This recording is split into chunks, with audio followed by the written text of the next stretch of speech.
കർത്താവിൽ പ്രിയ സഹോദരങ്ങളെ, പ്രിയപ്പെട്ട സഹവിശ്വാസികളെ, നമ്മുടെ കർത്താവായ യേശു ക്രിസ്തുവിൻ്റെ പരിശുദ്ധമായ വചനവുമായി ഒരു പ്രാവശ്യം കൂടെ നിങ്ങളുമായി സംസാരിക്കുവാൻ ദൈവം എനിക്ക് അവസരം തന്നതിൽ എൻ്റെ കർത്താവിന് ഞാൻ നന്ദി നിറഞ്ഞ ഹൃദയത്തോടെ സ്തോത്രം ചെയ്യുന്നു. പ്രിയപ്പെട്ട എല്ലാ ദൈവദാസന്മാർക്കും വേണ്ടി കർത്താവെ അപേക്ഷിക്കുന്നു, ദൈവത്തോട് പ്രാർത്ഥിക്കുന്നു.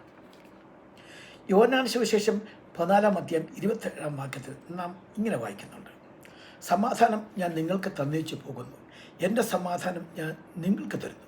ലോകം തരുന്നത് പോലെയല്ല ഞാൻ നിങ്ങൾക്ക് തരുന്നത്.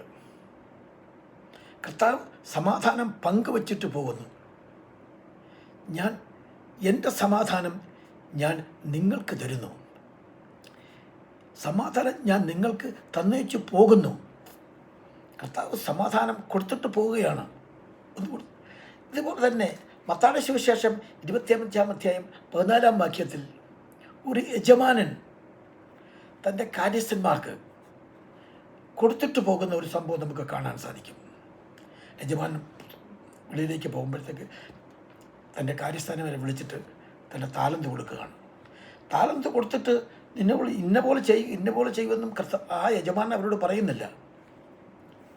ഇവിടെ കർത്താവ് പറയുന്നത്, എൻ്റെ സമാധാനം നിങ്ങൾക്ക് തന്നേച്ചു പോകുന്നു, എൻ്റെ സമാധാനം നിങ്ങൾ ഉപയോഗിക്കൂ എന്ന് കർത്താവ് അവരോട് പറയുന്നൊന്നുമില്ല.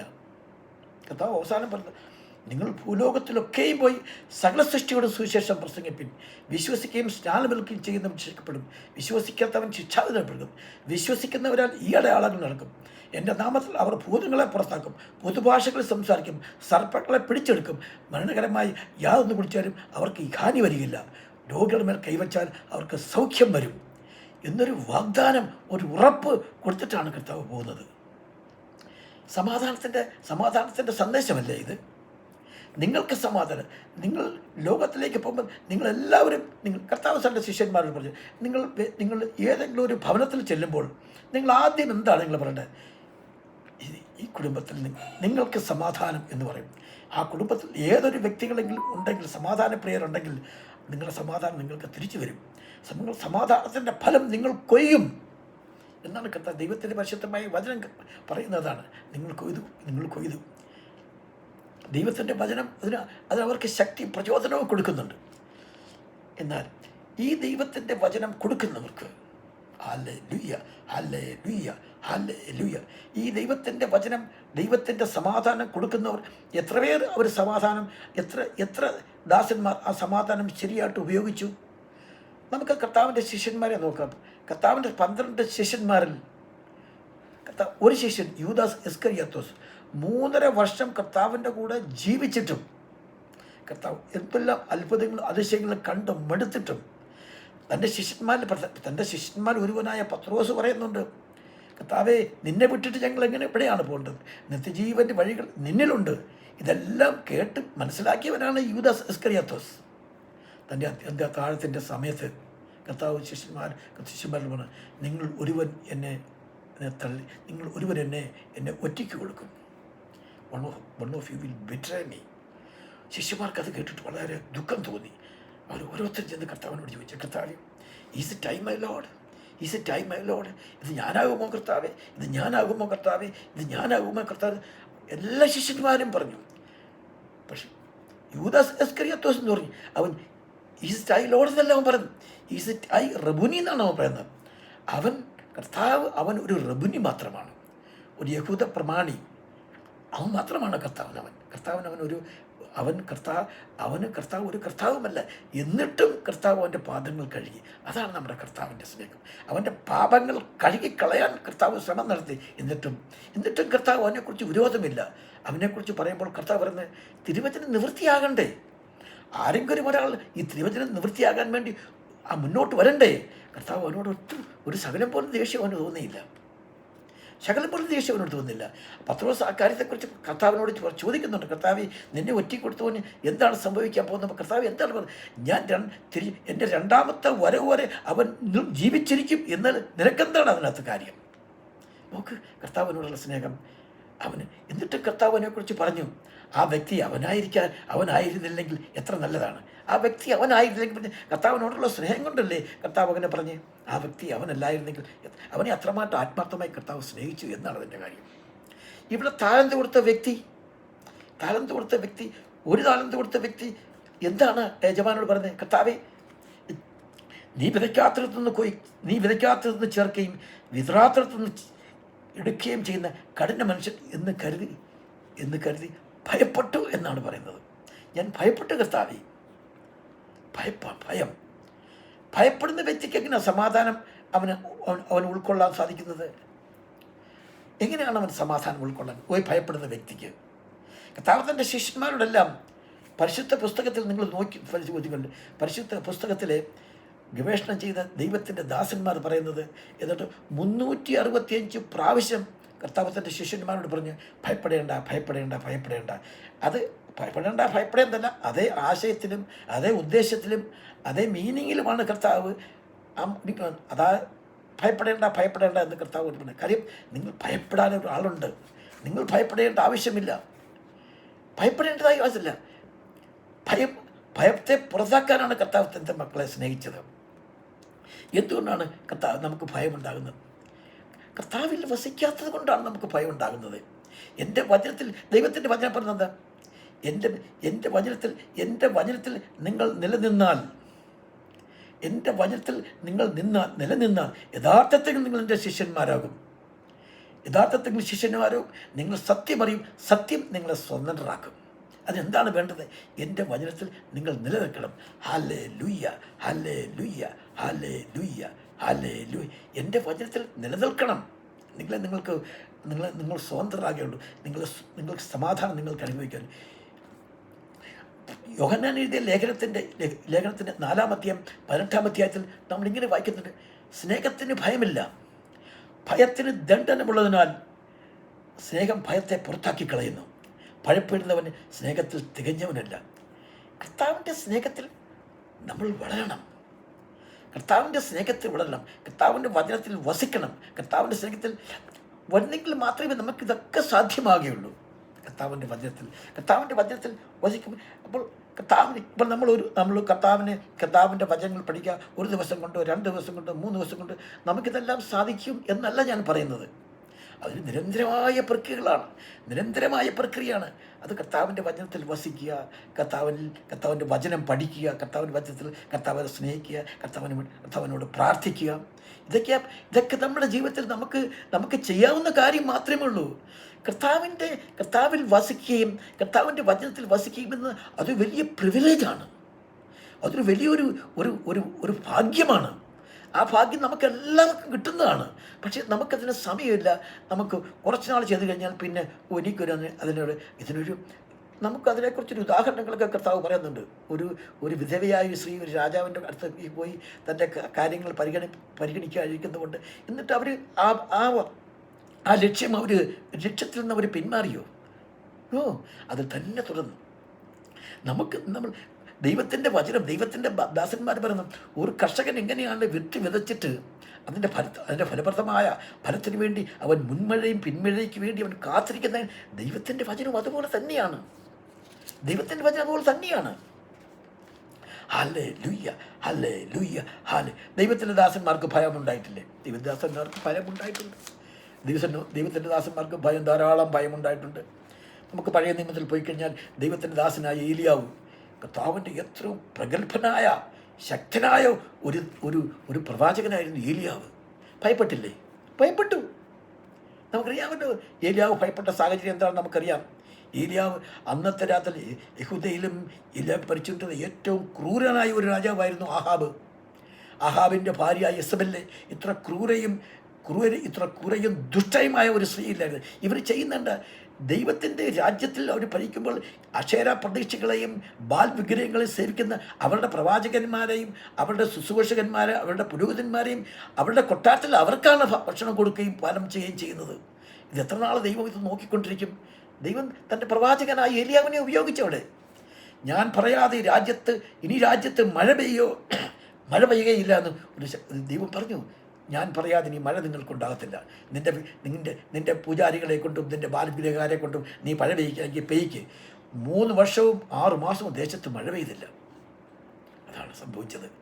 അവസാനം കർത്താവ് തന്നെ ഏലിയാവിനോട് നീ പോയി പറയൂ, ഇനിയും ഞാൻ മഴ പെയ്യിക്കാൻ പോവുകയാണെന്ന് പറഞ്ഞു. നിൻ്റെ ബാലിൻ്റെ പൂജാരിവിധികളെയും ബാലിൻ്റെ അവരുടെ പ്രവാചകന്മാരെ അവരെയൊക്കെ നീ വിളിച്ചു വരുത്തി, എല്ലാവരും വിളിച്ചു വരുത്തി. ഞാൻ കാണിക്കുന്നത് ഞാനൊരു ബലിപീഠം ഉണ്ടാക്കും. യഹോവയ്ക്ക് വേണ്ടി ഞാനൊരു ബലിപീഠം, നിങ്ങളൊരു ബലിപീഠം ഉണ്ടായിക്കൊള്ളൂ. നിങ്ങളുടെ ബാലിന് വേണ്ടി നിങ്ങളൊരു ബലിപീഠം.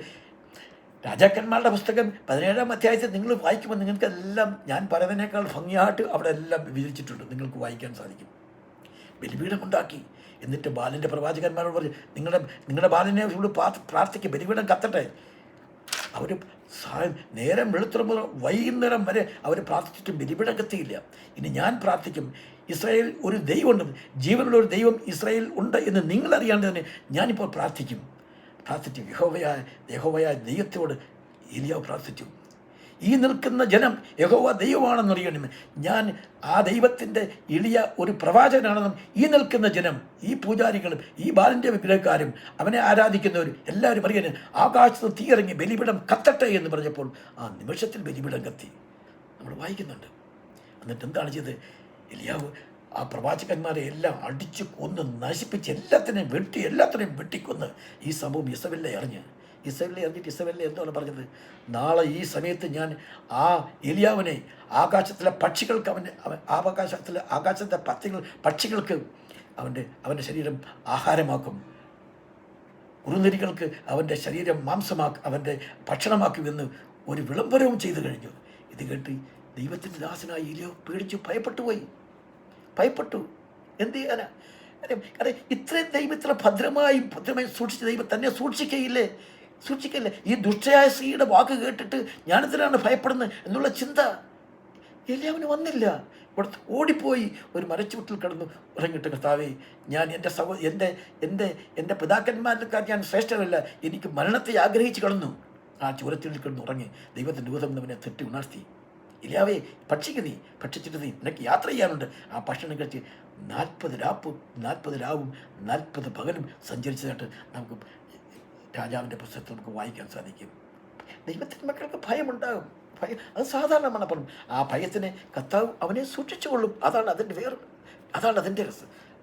കർത്താവ് അവരെ സൂക്ഷിച്ചുകൊള്ളും. ആ ഭയമുണ്ടെങ്കിൽ ആ ഭയത്തിൽ നീ എന്തിനാ ഭയപ്പെട്ടെ, നീ എന്നെ ഭയപ്പെടാൻ പറ്റും, നിന്നെ സൂക്ഷിച്ചിട്ട്, അതൊന്നും കർത്താവ് പറഞ്ഞല്ല. അവൻ്റെ ഭയത്തെ അവൻ തന്നെ അവൻ്റെ ഹൃദയത്തിൽ നിന്ന് എടുത്തു മാറ്റിക്കളയും. അതാണ് കർത്താവിൻ്റെ പദ്ധതി. നമുക്കറിയാമല്ലോ, പത്രോസ് ഭയപ്പെട്ടില്ലേ? കർത്താവ് ദൈവത്തിൻ്റെ ഉത്തമമായ ഒരു ശിഷ്യനായിട്ട് പത്രോസ് അപ്പോസ്തലൻ താമസിക്കുന്നു. പത്രോസ് അപ്പോസ്തലൻ അവനെ അന്ത്യനാളുകളിൽ റോമയിൽ നീറോ ചക്രവർത്തിയുടെ പീഡനത്തിന് വേണ്ടി അവിടെ പീഡനത്തിനായിട്ട് അവിടെ അവന് വേണ്ടി പത്രോസിനെ ആ കാരാഗ്രഹത്തിൽ അടച്ചിട്ട് ആ പീഡനത്തിനും ഭയങ്കരമായ പീഡനങ്ങളും അത് അനുഭവിക്കേണ്ടി വന്നു. എൻ്റെ ചെറുപ്പത്തിൽ ഏതാണ്ട് 19 വർഷങ്ങൾക്ക് മുൻപ് ഞാൻ അന്ന് ഈ കൊല്ലം അസീസിയുടെ ഒരു നാടകമുണ്ട്, കോവാദീസ്. നാടകത്തിൻ്റെ പേരാണ് കോവാദീസ്. ഈ കോവാദീസ് എന്ന് പറയുന്നതിന് മുൻപിൽ വേറൊരു വേർഡുണ്ട്, ഡൊമിനി കോവാദീസ് എന്നാണ്. ഡൊമിനി കോവാദീസ് എന്ന ഈ ലാറ്റിൻ ഭാഷയുടെ അർത്ഥം എന്താണ്? ലാറ്റിൻ ഭാഷ lord where you are going, കർത്താവേ നീ എവിടെ പോകുന്നു എന്നാണ് അതിൻ്റെ അർത്ഥം. ആ അർത്ഥത്തിൻ്റെ പകുതിയാണ് ഈ നാടക കമ്പനികളിലെ കോവാദീസ്. ഡൊമിനി കോവാദീസ് എന്നാണ് മുഴുവൻ ഈ ലാറ്റിൻ്റെ പേര്. കർത്താവ് നീയുടെ കാര്യം, ഈ പത്രോസ് നീറോ ചക്രവർത്തിയുടെ പീഡനങ്ങൾ ഏറ്റിട്ട് ആ റോമയിൽ നിന്ന് ഒളിച്ചോടി പോകുമ്പോഴത്തേക്ക് കർത്താവ് ഇടയ്ക്ക് വെച്ച് പത്രോസിനെ കാണുകയാണ്. അപ്പോഴാണ് ഈ ചോദിക്കുന്നത്, ഡൊമിനിയോ കോവാദീസ്, കർത്താവേ നീ എവിടെ പോകുന്നു? ഞാൻ റോമിലേക്ക് പോയി വീണ്ടും ഒരു കുരിശുവെള്ളത്തിന് വേണ്ടി പോവുകയാണെന്ന് കർത്താവ് പത്രോസിനോട് പറഞ്ഞു. പത്രോസിനപ്പോൾ കാര്യം മനസ്സിലായി. ഞാൻ ഒളിച്ചോടേണ്ടവനല്ല, പീഡനം സഹിക്കേണ്ടവനാണ്, എൻ്റെ കർത്താവിന് വേണ്ടി ഞാൻ മരിക്കേണ്ടവനാണ് എന്ന ബോധമുണ്ടായിട്ട് വീണ്ടും റോമിലേക്ക് പോയി തൻ്റെ പീഡനത്തിനും പേഴ്സിക്യൂഷനും വേണ്ടി താൻ സമർപ്പിച്ചു മരിച്ചത് സംഭവം നമുക്കറിയാം. തലകീഴായി മരിച്ചത് നമുക്കറിയാം. അങ്ങനെ നമുക്ക് ഭയമുണ്ടെങ്കിൽ കർത്താവ് നമുക്ക് സമാധാനം അവിടെ സ്ഥാപിക്കും. Hallelujah, hallelujah, hallelujah. നമ്മുടെ കർത്താവിൻ്റെ പരിസര ശുശ്രൂഷ സമയത്തിൽ കർത്താവ് തൻ്റെ ശിഷ്യന്മാരോട് സംസാരിക്കും, കൂടി വന്ന ജനങ്ങളോട് സംസാരിക്കും, പരീശന്മാരോടും ശാസ്ത്രിമാരോടും സംസാരിക്കും. ഈ സംസാരിക്കുന്നതിൽ ഒരുപോലെയാണ് എല്ലാവരോടും സംസാരിക്കുന്നത്? അല്ല, ഒരുപോലെയല്ല കർത്താവ് സംസാരിക്കുന്നത്. തൻ്റെ ശിഷ്യന്മാരോട് സംസാരിക്കുന്ന ശൈലി വേറെ. ജനത്തോട് സംസാരിക്കും. അധ്വാനിക്കുന്നവരും ഭാരം ചുമത്തും നിങ്ങൾ എൻ്റെ അടുക്കിലേക്ക് വരുമ്പോൾ ഞാൻ നിങ്ങളെ ആശ്വസിപ്പിക്കാൻ, നിങ്ങളുടെ കുരിശ് എടുത്തോണ്ട് നിങ്ങൾ എൻ്റെ അടുത്തിലേക്ക് വരും, സമാധാനം ഉണ്ടാക്കുന്നവർ ഭാഗ്യവാന്മാർ. അത് ബിയാറ്റ്യൂഡ്സ്. കർത്താവിൻ്റെ പർവ്വത പ്രസംഗത്തിലുണ്ടാകുന്ന എല്ലാ കർത്താവിൻ്റെ അനുഗ്രഹങ്ങളും നമുക്ക് കർത്താവ് ആ പർവ്വത പ്രദേശങ്ങളിൽ പ്രസംഗിച്ചു. കർത്താവ് ജനങ്ങളോട് സംസാരിക്കുമ്പോഴെല്ലാം കർത്താവ് ഉപമയായിട്ടാണ് അവരോട് സംസാരിക്കുന്നത്. പരീശന്മാരോട് സംസാരിക്കുന്നവരെല്ലാം അത് വേറെ സ്റ്റൈല്. അവർ വരുന്നത് കർത്താവിൻ്റെ വചനം കേൾക്കാനും, കർത്താവിനെ ക്രിറ്റിസൈസ് ചെയ്യാനും, കർത്താവിനെ ദൂഷിക്കാനും, കർത്താവിനെ ക്വസ്റ്റ്യൻ ചെയ്യാനൊക്കെ അവർക്ക് അതിൻ്റെതായ ഉത്തരം കൊടുക്കും. പക്ഷേ ശിഷ്യന്മാരോട് കർത്താവ് ജനങ്ങളോട് ഉപമയായിട്ട് സംസാരിക്കും. ഉപമ അവർക്ക് മനസ്സിലാകത്തില്ല, ശിഷ്യന്മാർക്കും മനസ്സിലാകത്തില്ല. കർത്താവ് ശിഷ്യന്മാരോട് എന്ന് ചോദിക്കും, കർത്താവ് നീ ആ പറഞ്ഞ ഉപമ എന്താണ് കർത്താവ്, ഞങ്ങൾക്ക് മനസ്സിലാകുന്നില്ല കർത്താവ്. അവർ കർത്താവ് വിളിച്ച് കരയും. കർത്താവ് അവരുടെ കൂടെ വസിക്കുവാണെങ്കിൽ എന്നിട്ട് കർത്താവ് അവരോട് പറയുവാണ്, സ്വർഗരാജ്യത്തിൻ്റെ മർമ്മങ്ങൾ അറിയാൻ നിങ്ങൾക്ക് നൽകപ്പെട്ടിരിക്കുന്നു. It has been given to you to know the mysteries of the kingdom of heaven. സ്വർഗരാജ്യത്തെ മർമ്മങ്ങൾ അറിയാൻ നിങ്ങൾക്ക് വിധിക്കപ്പെട്ടിരിക്കുന്നു. നിങ്ങളാണ് അതിന് വിധിക്കപ്പെട്ടിരിക്കുന്നത്. ഈ 12 ശിഷ്യന്മാർ, കർത്താവിൻ്റെ 12 ശിഷ്യന്മാരല്ല, 12 ശിഷ്യന്മാരല്ലാത്ത ശിഷ്യന്മാരെ കർത്താവിൻ്റെ കൊടുത്ത്. കാര്യം മാളിക മുള്ളിരിക്കുമ്പോഴത്തേക്ക് കർത്താവ് 12 ശിഷ്യന്മാർ മാത്രമാണ് വരുന്നത്, അല്ലേ?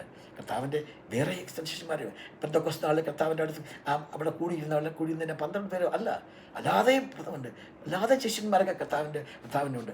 പക്ഷെ അവരെല്ലാം കർത്താവിന് പ്രിയപ്പെട്ടവരും സ്നേഹിതരുണ്ട്. പക്ഷേ കർത്താവ് തിരഞ്ഞെടുത്ത 12 ശിഷ്യന്മാരെ തിരഞ്ഞെടുത്ത കാര്യം 12 ഗോത്രങ്ങൾക്കൊത്തവണ്ണം അവരെ വിധിക്കുവാൻ വേണ്ടി, 12 ഗോത്രങ്ങളെ വിധിക്കുവാൻ തക്കവണ്ണം 12 പേരെ തിരഞ്ഞെടുത്തതേ ഉള്ളൂ. കർത്താവ് വേറെ 70 പേരെ കർത്താവ് തിരഞ്ഞെടുത്തല്ലോ. കർത്താവ് വേറെ 70 പേരെ നിൽക്കുന്നത്. ആ 70 പേർ കർത്താവിൻ്റെ വചനം കേട്ടിട്ട് എൻ്റെ മാംസം നിങ്ങൾ ഭക്ഷിക്കണം, എൻ്റെ രക്തം നിങ്ങൾ കുടിക്കണം എന്നോർത്തിട്ട് ഈ വചനം കഠിനമെന്നോർത്ത് അവർ കർത്താവിനെ വിട്ടുപോയെന്നും പറയുന്നുണ്ട്. വിട്ടുപോയി പിന്നെയും ചേർന്നിരിക്കാം. ഇപ്പം നിക്കോദിമോസ് കർത്താവിൻ്റെ വചനത്തെ പറഞ്ഞ് കർത്താവിനോട് ചോദിച്ച സംശയങ്ങളൊക്കെ മനസ്സിലാക്കിയിട്ട് കഴിഞ്ഞിട്ട് പിന്നെയും കർത്താവിൻ്റെ മരണ ശുശ്രൂഷയിൽ പ്രധാനപ്പെട്ടത്. അങ്ങനെ ദൈവത്തിൻ്റെ വചനമായിട്ട് പിന്നെയും ആ വചനത്തിൻ്റെ മാധുര്യം, കർത്താവിൻ്റെ സ്നേഹം, കർത്താവിൻ്റെ വാത്സല്യം അത് മറക്കാനാവുന്നതല്ല. അവരെല്ലാം കർത്താവിൻ്റെ അടുത്തേക്ക് വരുന്നതായിട്ട് നമുക്ക് കാണാൻ. Hallelujah, hallelujah, hallelujah. അവരുടെ സമാധാനം കർത്താവിന് വിലപ്പെട്ടതാണ്. കർത്താവിൻ്റെ സമാധാനം, കർത്താവിൻ്റെ സ്നേഹം മത്സരപ്പെട്ട് നമുക്കറിയാവുന്ന പരിശുദ്ധ പുസ്തകത്തിൽ നമുക്ക് വായിക്കുന്നത് കർത്താവിൻ്റെ സ്റ്റീഫൻ്റെ അതായത് സ്റ്റെഫാനോസിൻ്റെ മരണത്തിന് ശേഷം അന്ന് ജനങ്ങളെല്ലാം ചിന്നിച്ചിതറിപ്പോയി. ലോകത്തിൻ്റെ പല ഭാഗങ്ങളും ചിന്നിച്ചിതറിപ്പോയിട്ട് അതിൽ പ്രധാനപ്പെട്ട ഒരു വ്യക്തിയായിരുന്നു സ്റ്റെഫാനോസിൻ്റെ മരണത്തിൽ ചിന്നിപ്പോയ ദൈവത്തിൻ്റെതായ ഫിലിപ്പോസ് പോയി ശമരിയ പട്ടണത്തിൽ സുവിശേഷങ്ങളെല്ലാം പ്രസംഗിച്ചു. ആ ശമരിയ പട്ടണത്തിൽ ദൈവത്തിൻ്റെ വചനം പറയുന്നുണ്ടെന്ന് അവിടെ പോയി ആ ശമരിയവാസികളെല്ലാം അവർക്ക് സമാധാനം ഉണ്ടായി എന്നാണ് പറയുന്നത്. ദൈവത്തിൻ്റെ വചനം കൈക്കൊണ്ട് അവർക്ക് സമാധാനമുണ്ട്. നമുക്കറിയാമല്ലോ, 12 സംവത്സരം രക്തസ്രമായ ഒരു സ്ത്രീ കർത്താവിനെ സമീപിച്ച സംഭവം നമുക്കറിയാമല്ലോ. 12 സംവത്സരം എങ്ങനെയാണ് അവർ ജീവിച്ചത്? സമാധാനത്തോടെ അവർക്ക് ജീവിക്കാൻ സാധിച്ചു. രോഗത്തിൻ്റെ പിടിയിലൊക്കെ പോയി സമാധാനത്തിൽ. എന്നിട്ട് ആ സ്ത്രീ പറയുന്നത് സമാധാനത്തോടെ ജീവിക്കാൻ അവർക്ക് കഴിഞ്ഞു. എന്നിട്ട് ആ സ്ത്രീ പറയുന്നത് എന്താണ്? അവൻ്റെ വസ്ത്രത്തിൻ്റെ തൊങ്ങൽ ഞാൻ തൊടും, ഞാൻ തൊട്ട് നോക്കാം, രോഗം സൗഖ്യമായിക്കോട്ടെ, തൊട്ട് നോക്കാം എന്നല്ല അവൾ പറഞ്ഞത്. ഞാൻ അവൻ്റെ വസ്ത്രത്തിൻ്റെ തൊങ്ങൽ ഞാൻ തൊടും, അവൾക്ക് സൗഖ്യമാവും. കർത്താവ് അവളോട് പറഞ്ഞ എന്താ? മകളെ, നിൻ്റെ ബാധ ഒഴിഞ്ഞ് സമാധാനമായിരിക്കുക, നിൻ്റെ വിശ്വാസം നിന്നെ രക്ഷിച്ചു, ബാധ ഒഴിഞ്ഞ് സമാധാനമായിരിക്കുക. അല്ലേ? തൻ്റെ ശിഷ്യന്മാർ ആ കടപ്പുറത്ത് നിന്ന് യാത്ര ചെയ്ത് അത് 5 അപ്പം കൊണ്ട് 5000 പേരെ പോഷിപ്പിച്ച് കഴിഞ്ഞ് ശിഷ്യന്മാർ കടലിലൂടെ സഞ്ചരിച്ച് ചെയ്യുമ്പോൾ കാറ്റും കോളും ഉണ്ടായിട്ട് ശിഷ്യന്മാരെല്ലാം ഭയപ്പെട്ട് പറഞ്ഞു. കർത്താവ് അവിടെ മുമ്പിൽ ചെന്നില്ലേ? കർത്താവ് കാറ്റിനെയും കടലിനെയും ശാസിച്ചില്ല. നമ്മുടെ ജീവിതത്തിലുണ്ടാകുന്ന തിരമാലകളും നമ്മുടെ ജീവിതത്തിലുണ്ടാകുന്ന കരബുദ്ധികളെല്ലാം നമ്മൾ കർത്താവിൻ്റെ ശിഷ്യനാണോ, കർത്താവിൻ്റെ വചനമനുസരിച്ച് നമ്മൾ ജീവിക്കുന്ന ഒരു വ്യക്തിയാണോ? നമ്മുടെ കാറ്റും കോളും, നമ്മുടെ ജീവിതത്തിലുണ്ടാകുന്ന കാറ്റും കോളും എല്ലാം കർത്താവ് ശമിപ്പിക്കാൻ കർത്താവ് അവിടെ എത്തും. അതിന് യാതൊരു സംശയമില്ല. കർത്താവ് ഹല്ലേലൂയ, ഹല്ലേലൂയ, ഹല്ലേലൂയ. ഭയപ്പെട്ടിരുന്ന ശിഷ്യന്മാരുടെ അടുത്ത് കർത്താവ് ചെന്നില്ലയോ? മാളിക മുകളിൽ അവർ ഭയപ്പെട്ടിരുന്ന് യഹൂദന്മാരെ ഭയപ്പെട്ട് മാളിക മുകളിൽ ഭയപ്പെട്ടിരുന്ന ശിഷ്യന്മാരെ കർത്താവ് ഉപേക്ഷിച്ചു. കർത്താവ് അവിടെ മുറി അവിടെ അടച്ചിട്ടും കർത്താവ് അവിടെ അടച്ചെന്ന് നിങ്ങൾക്ക് സമാധാനം, അവർക്ക് സന്തോഷം സമാധാനം എല്ലാം കർത്താവ് പറഞ്ഞു കൊടുത്തു. അത് കർത്താവിൻ്റെ അത് തന്നെയല്ല. ആ സമയത്ത് ആ ദിവസത്തിന് ആ മൂന്നാമത്തെ എമൗസിലേക്ക് പോയ ആ ഭാര്യയും ഭർത്താവും എമേരിക്ക് പോയ ആ ക്ലയോപാസും ഭാര്യ മീരിയും കൂടെ അവരെന്തോ എന്താ അവരുടെ ഹൃദയത്തിലെ ചിന്തകൾ എന്തായിരുന്നു? സമാധാനമില്ലാതെ സന്തോഷമില്ലാതെ അവർ പറയുന്നത് എന്താണ്? കർത്താവ് അവൻ യഹൂദജനത്തിൻ്റെ സന്തോഷത്തിനും സമാധാനത്തിനും വേണ്ടി, കർത്താവിനോട് പറയുന്നത് അങ്ങനെ പറയുന്നത്, യഹൂദജനത്തിൻ്റെ സന്തോഷത്തിനും സമാധാനത്തിനും വേണ്ടി അവൻ വന്നതാണ്, അവൻ സമാധാനം സ്ഥാപിക്കും, അവൻ രാജ്യത്വം ഏൽക്കും എന്നൊക്കെ പറഞ്ഞുകൊണ്ട് പോകുന്നപ്പോൾ കർത്താവ് ഉടൻ തന്നെ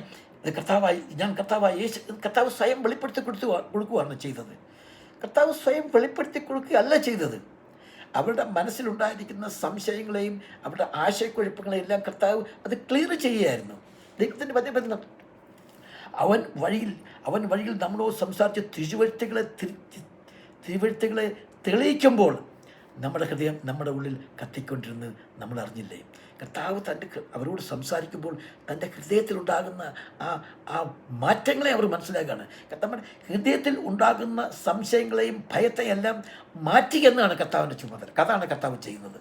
നമ്മൾക്കുണ്ടാകുന്ന ഭയത്തിൻ്റെ കാരണം എന്താണെന്ന് നമുക്കറിയില്ല. നമ്മൾ ചുമ്മാതെ ഭയപ്പെട്ട് പോയിരിക്കും. പക്ഷേ അത് നമ്മുടെ കർത്താവിനറിയാം.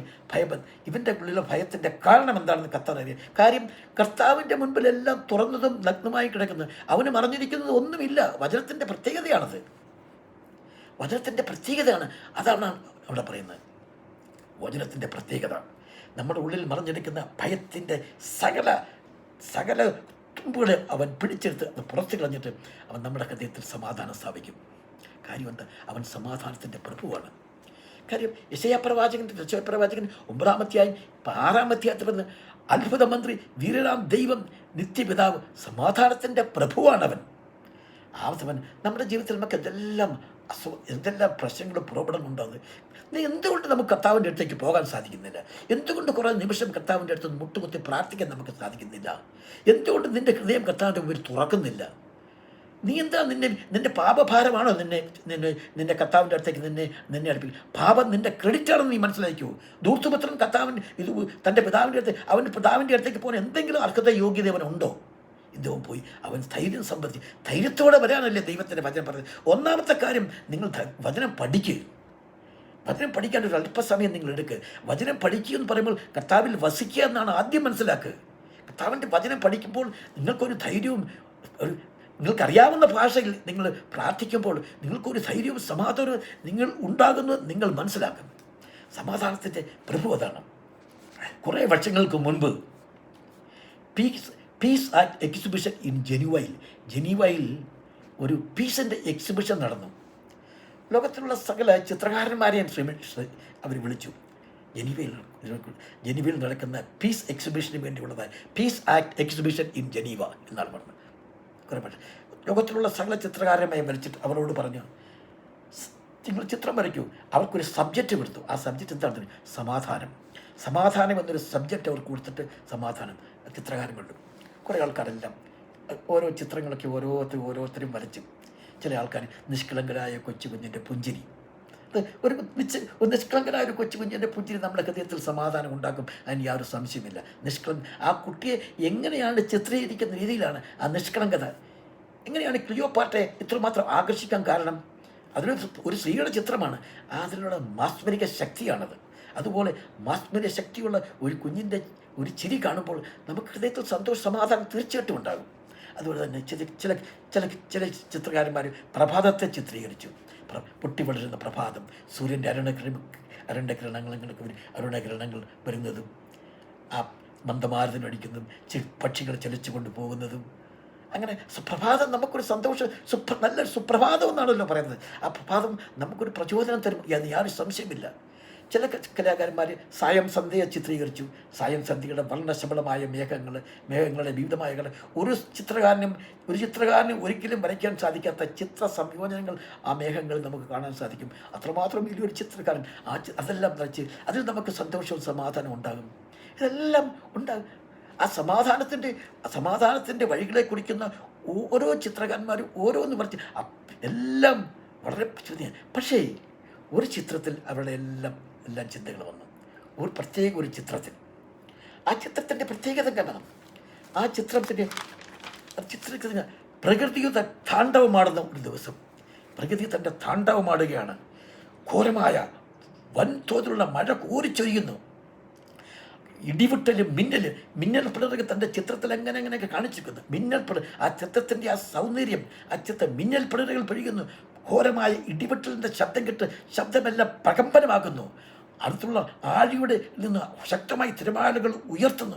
ശക്തി തിരുമത്തിൽ ഭയങ്കരമായ പ്രകമ്പനം കൊള്ളിക്കുന്ന ഒരു അന്തരീക്ഷം ആ ചിത്രകാരൻ അതിൽ ചിന്തിച്ചിട്ടുണ്ട്.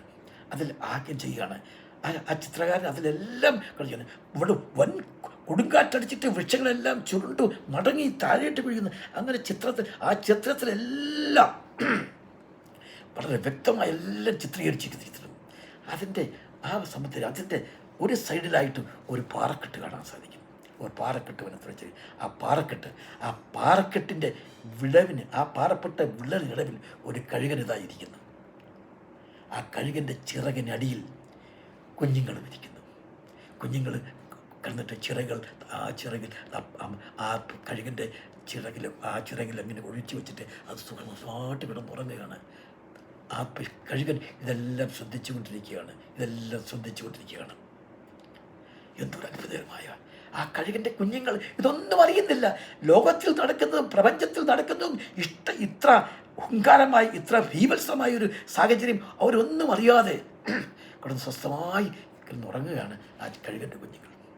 ഓർക്കും, നമ്മുടെ കർത്താവിൻ്റെ ചിറകിനടിയിലല്ലേ നമ്മൾ വസിക്കുന്നത്.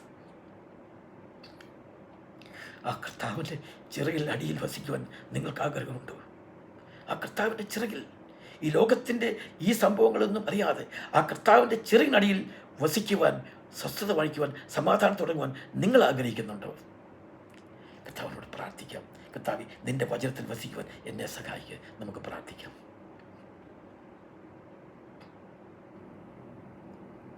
സ്നേഹവാനെ സ്വർഗീയ വാഴ്ത്തപ്പെട്ട കർത്താവേ, നിന്റെ ചെറിയിൽ കർത്താവേ നീ ചിറക് വിളർത്തിയിരിക്കുന്നു. നിന്റെ ചിറകിനടിയിൽ വസിക്കുവാൻ, നിന്റെ എല്ലാവരെയും തൻ്റെ ചിറകടിയിൽ കോഴി തൻ്റെ കുഞ്ഞുങ്ങളെ ചിറകിനടിയിൽ സൂക്ഷിക്കുന്ന പോലെ ഞാൻ നിങ്ങളെ എത്രമാത്രം നിങ്ങളുടെ ചിറകിനടിയിൽ സൂക്ഷിക്കുവാൻ ഞാൻ ആഗ്രഹിച്ചു.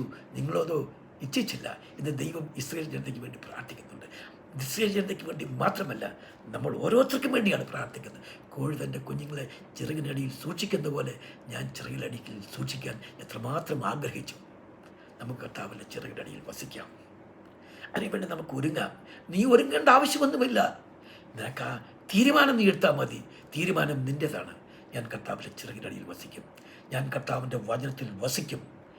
കൊമ്പിന് മുന്തിരിവള്ളിയിൽ വസിക്കുന്നത് പോലെ ആ മുന്തിരിവള്ളി കൊമ്പുകൾ, ഞാൻ സാക്ഷാൽ മുന്തിരിവള്ളിയും എൻ്റെ പിതാവ് തോട്ടക്കാരനുമാണ്. കൊമ്പുകളിൽ വസിച്ചിട്ടല്ലാതെ മുന്തിരിവള്ളികൾക്ക് കായ്ക്കാൻ സാധിക്കില്ലാത്ത പോലെ നാം കർത്താവിൽ വസിച്ചിട്ടല്ലാതെ നമുക്ക് ഫലമുണ്ടാക്കാൻ സാധിക്കില്ല. ഈ സത്യം നമ്മൾ അറിയുക, ദൈവത്തിൻ്റെ വചനത്തിൽ വസിക്കുക. അവൻ്റെ സമാധാനത്തിൽ നമുക്ക് പ്രവേശിക്കാം. അതിന് കർത്താവ് നിങ്ങൾ ഓരോരുത്തരെയും സഹായിക്കുമാറാകട്ടെ. ആമേൻ, ആമേൻ.